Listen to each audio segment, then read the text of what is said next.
મહેસાણામાં જનસેવા સંપર્ક સાથે ભાજપનો પ્રચાર પ્રારંભ, મધ્યસ્થ કાર્યાલયનું ઉદ્ઘાટન. મહેસાણા જિલ્લામાં સ્થાનિક સ્વરાજની ચૂંટણીને લઈ રાજકીય ગતિવિધિઓ તેજ બની છે. આ વચ્ચે ભારતીય જનતા પાર્ટી દ્વારા જનસેવા એ જ પ્રભુ સેવાના સૂત્ર સાથે મહેસાણા શહેરમાં જનસેવા સંકલ્પ સભાનું આયોજન કરવામાં આવ્યું હતું. મહેસાણાના તોરણવાડી માતાના ચોક ખાતે યોજાયેલા ભવ્ય સભામાં પૂર્વ મંત્રી ભૂપેન્દ્રસિંહ ચુડાસમાના હસ્તે મધ્યસ્થ કાર્યાલયનું વિધિવત ઉદ્ઘાટન કરવામાં આવ્યું. સાથે જ ભાજપ દ્વારા ચૂંટણીના પ્રચારનો સત્તાવાર પ્રારંભ કરવામાં આવ્યો. આ કાર્યક્રમમાં જિલ્લા પ્રમુખ ગિરીશભાઈ રાજગોર, જિલ્લા પ્રભારી ભરતભાઈ ડાંગર, લોકસભા સાંસદ હરિભાઈ પટેલ, ધારાસભ્ય મુકેશભાઈ પટેલ, સુખાજી ઠાકોર તેમજ ભાજપના પ્રદેશ ઉપાધ્યક્ષ નટુજી ઠાકોર સહિતના અગ્રણીઓ હાજર રહ્યા હતા. મોટી સંખ્યામાં કાર્યકરો અને ઉમેદવારો પણ ઉપસ્થિત રહ્યા.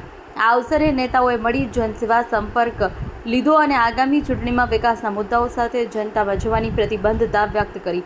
વિશેષમાં ભૂપેન્દ્રસિંહ ચુડાસમાએ પોતાના ભાષણમાં કોંગ્રેસ પર આકરા પ્રહારો કર્યા હતા અને કાર્યકરોને ચૂંટણી પ્રચારમાં પૂરજોશ સાથે લાગી જવાની અપીલ કરી હતી.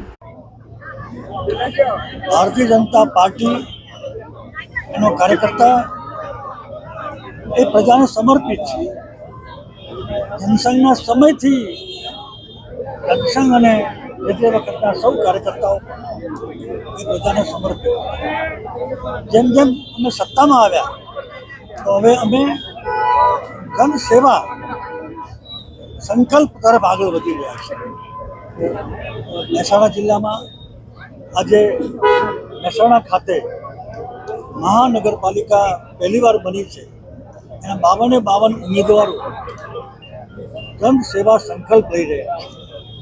આ જ કાર્યક્રમ પાર્ટી દ્વારા 15 નવા બનેલા અને જૂના બનેલા કોર્પોરેશનમાં આજના દિવસે અમે લઈ રહ્યા છીએ. આ કોઈ માત્ર ફોર્માલિટી નથી, અમારું સમર્પણ છે. અમે જનસેવા માટેનો સંકલ્પ કરીએ છીએ, એ પુનરોચ્ચાર કરીએ છીએ. અમે જનસેવા કરતા આવ્યા છીએ, એના પરિણામે લોકોએ અમને ફરીને તક આપી છે.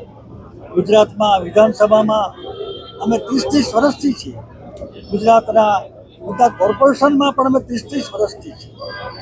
લોકોના મતનું વળતર કામના સ્વરૂપમાં આપીએ છીએ, જેના પરિણામે લોકો અમને ફરી વાર પસંદ કરે છે. અને આ અમારો સંકલ્પ છે કે અમે પ્રજાની સેવા માટે જનસેવા સંકલ્પ છે. સમર્પિત થઈને અમે લોકોની સેવા કરવાના છીએ. એ પ્રકારનો સંકલ્પ આજે આખા ગુજરાતના 15 કોર્પોરેશનમાં અલગ પ્રદેશના આગેવાનો દ્વારા લેવડાયો છે.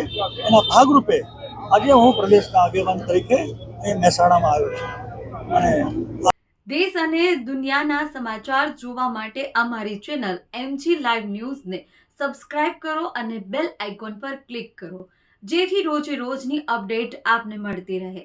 સાથે જ અમારું ફેસબુક અને ઇન્સ્ટાગ્રામ પેજને પણ ફોલો કરો.